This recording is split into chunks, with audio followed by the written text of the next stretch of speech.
Le président de l'Assemblée nationale ivoirienne vient d'annoncer sa candidature à l'élection présidentielle de 2020.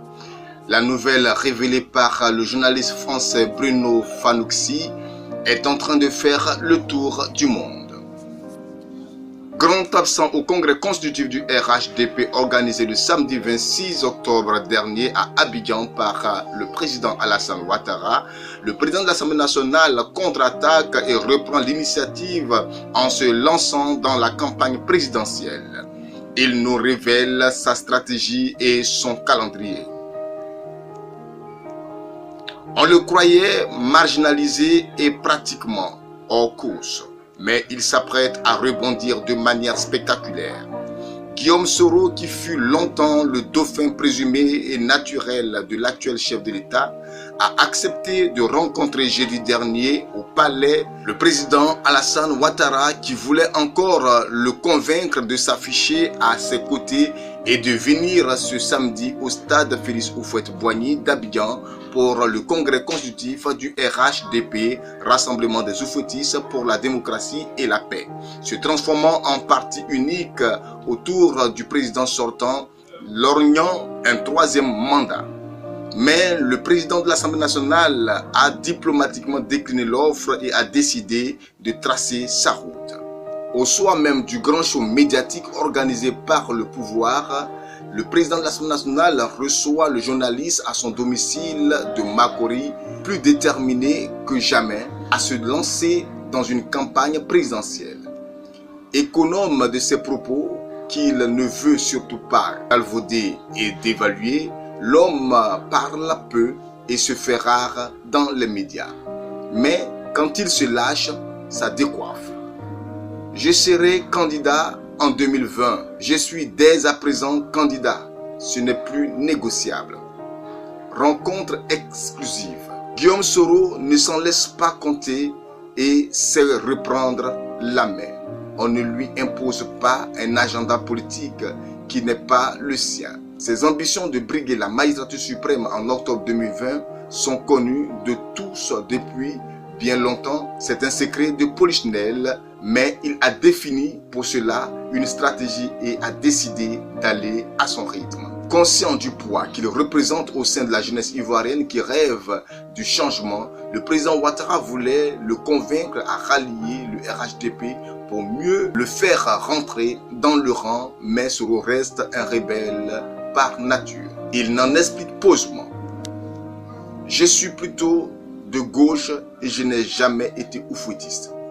Je ne suis pas de leur parti, le RHDP. Ce samedi, je n'avais donc rien à y faire. C'est clair, net et précis. Ce samedi, il a donc observé de loin toutes ces agitations et fébrilités politiques et lâche pour seul commentaire. Abidjan compte plus de 5 millions d'habitants et le stade ne contient que 33 000 places.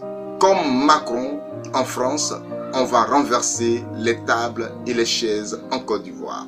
Lors de notre entretien, le président Ouattara m'a prouvé et m'a dit que tout le monde pouvait se porter candidat au sein du RHDP. Mais ces primaires ne m'intéressent pas. Je vais me lancer sous mes propres couleurs, ajoute-t-il en faisant implicitement allusion aux deux principaux atouts qui ont permis à Emmanuel Macron de créer la surprise et d'être président élu en mai 2017. Deux atouts majeurs qu'il a en commun avec lui, la jeunesse et la volonté de changer les règles de jeu. Comme Macron en France, on va renverser les tables et les chaises en Côte d'Ivoire, bousculer la classe politique vieillissante et changer de génération, assure-t-il, car pas un seul Ivoirien ne veut revivre en 2020 le scénario de 2010 avec Gbagbo, Bédié et Ouattara qui a dégénéré en guerre civile. En deux mots, place aux jeunes.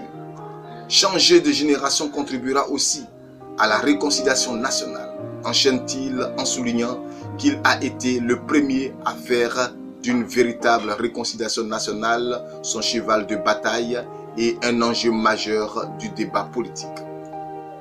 Concrètement, que va-t-il se passer? Mon épouse et mes enfants vont bien, confie-t-il aux journalistes, et je suis en pleine santé. C'est pourquoi je vais me lancer sans attendre dans la campagne. Tout est prêt. Cela fait 2 ans que je m'y prépare. Et quel sera le calendrier de cette entrée en campagne? Conformément aux vœux du chef de l'État, je vais remettre sans doute début mars ma démission de président de l'Assemblée nationale et remettre mon mandat en jeu.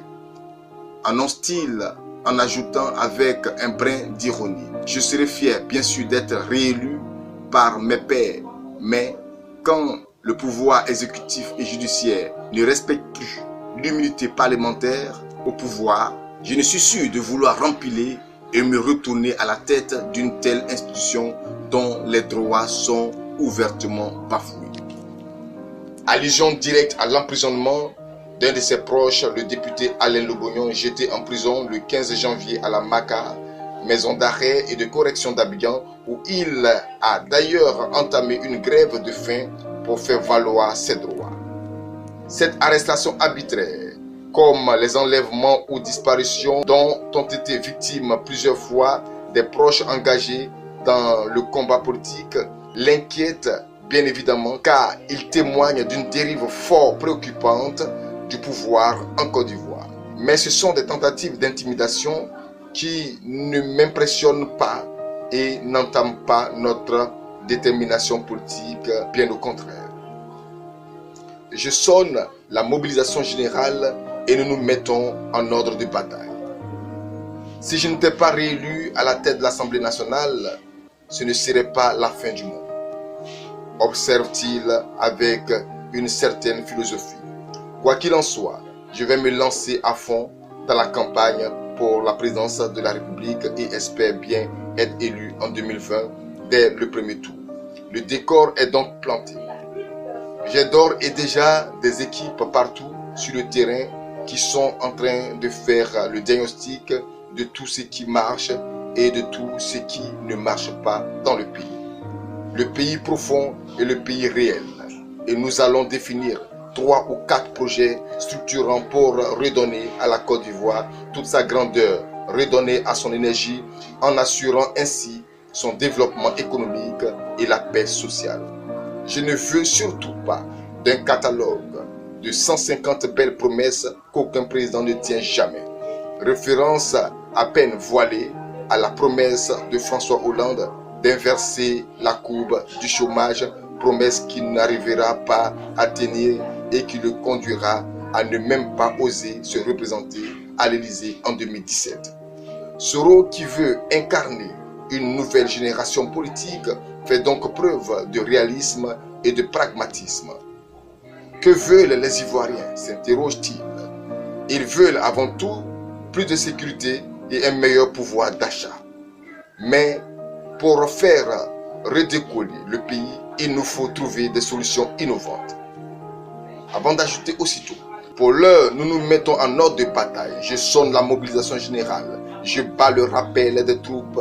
Je réunis tous mes fidèles car j'ai décidé de parcourir le pays de long en large pour aller, comme je l'ai déjà fait de nombreuses fois par le passé, à la rencontre du peuple de Côte d'Ivoire.